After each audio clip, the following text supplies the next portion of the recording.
Grand ഡൈപ്പറിനെ പറ്റിയിട്ട് ശരിക്കും പറഞ്ഞാൽ ഞാനല്ല അതിനർഹതപ്പെട്ട ആൾക്കാർ. ഏകദേശം നമ്മളെ കൂടെ കുവൈത്തിൽ മാത്രം ഒരു 3500 സ്റ്റാഫുണ്ട്.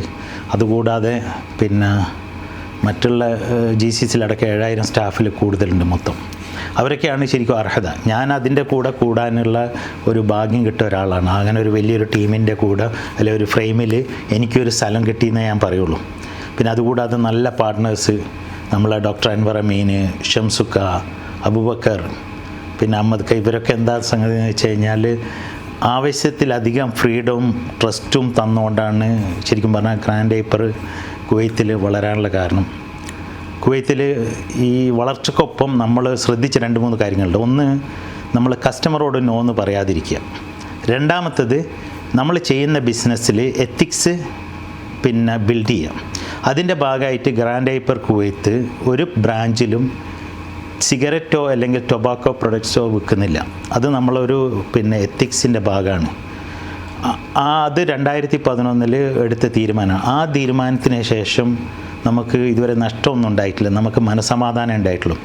അപ്പം നമ്മൾ പല സംഗതിനെക്കുറിച്ച് ആലോചിക്കുന്ന നേരം, നമ്മൾ ഒരു നേതൃസ്ഥാനത്ത് ഉണ്ടാകുന്ന നേരം അവിടെയാണ് നമുക്ക് അധികാരമുള്ളിടത്താണ് നമ്മൾ എന്താക്കേണ്ടത്, എത്തിക്സ് ബിൽഡ് ചെയ്യേണ്ടത്. എന്നാൽ മാത്രമേ നമ്മൾ പറയുന്നതല്ല നമ്മൾ വിശ്വസിക്കുന്നതിന് അർത്ഥമുള്ളൂ. അപ്പോൾ എന്തോ ഒരു നല്ല പിന്നെ കസ്റ്റമർ ഉള്ളതുകൊണ്ടും നല്ലൊരു രാജ്യമായതുകൊണ്ടും അതേപോലെ നല്ല സ്റ്റാഫിനെയും കിട്ടിയോണ്ട് കുവൈത്തിൽ ഗ്രാൻഡ് ഡൈപ്പർ ഒരു നല്ലൊരു വളർച്ച കൈവരിച്ചിട്ടുണ്ട്. ഏകദേശം നമ്മൾ ആവറേജ് 1 ലക്ഷത്തോളം കസ്റ്റമർക്ക് ദിവസം സെർവ് ചെയ്യുന്നുണ്ട്. ആ 1 ലക്ഷം കസ്റ്റമറാണ് ശരിക്കും നമ്മളെ സ്ട്രെങ്ത്ത്.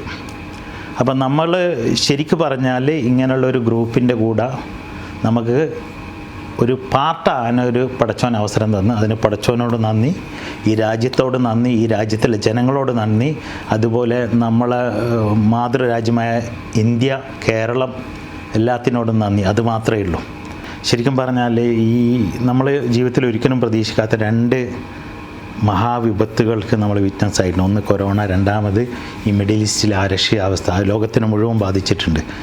ലോകത്തിലെ മുഴുവൻ എന്താ വെച്ചാൽ സ്പന്ദനം നിലക്കുന്ന രീതിയിലപ്പോൾ ആ ബുദ്ധിമുട്ടുകളൊക്കെ അനുഭവിക്കുന്ന സമയത്ത് നമുക്ക് സത്യത്തിൽ ഈ ഗവൺമെൻറ്, കുവൈത്തിലെ ഗവൺമെൻറ് പ്രത്യേകിച്ച് പിന്നെ അതുമായിട്ട് ബന്ധപ്പെട്ട മിനിസ്ട്രികൾ, പിന്നെ ഇവിടുത്തെ രാജഭരണാധികാരികൾ ഇവരൊക്കെ വളരെയധികം ഈ കച്ചവടത്തിൽ പിന്നെ സ്കേഴ്സിറ്റി അനുഭവപ്പെടാതിരിക്കാൻ വേണ്ടിയിട്ട് വളരെയധികം സപ്പോർട്ട് ചെയ്തിട്ടുണ്ട്. അപ്പം ഈ സമയത്ത് പോലും നമുക്കൊരു 2 മാസത്തെ സ്റ്റോക്കിൻ്റെ അവൈലബിലിറ്റി ഉണ്ട്. പ്രൈസ് കൺട്രോൾ ചെയ്യുന്നതിൽ ഗവൺമെൻറ് ഇടപെട്ടിന് ഒരു രീതിയിലും പ്രൈസ് കൂട്ടാൻ പാടില്ല. എല്ലാവിധ നല്ല പിന്നെ സപ്പോർട്ടും തന്നിട്ടുണ്ട്. അതുകൊണ്ട് ഇവിടുത്തെ കുവൈത്തിലെ ഭരണാധികാരികളെയും അവിടുത്തെ ജനങ്ങളെയും ഈ നാട്ടിലെ മിനിസ്ട്രികളെ എല്ലാവരെയും നന്ദിപൂർവ്വം ഓർക്കുന്നു. അതുകൂടാതെ നമ്മൾ പിന്നെ കേരളത്തിൽ പുതിയ ഗവൺമെൻറ് വന്നതാണ്.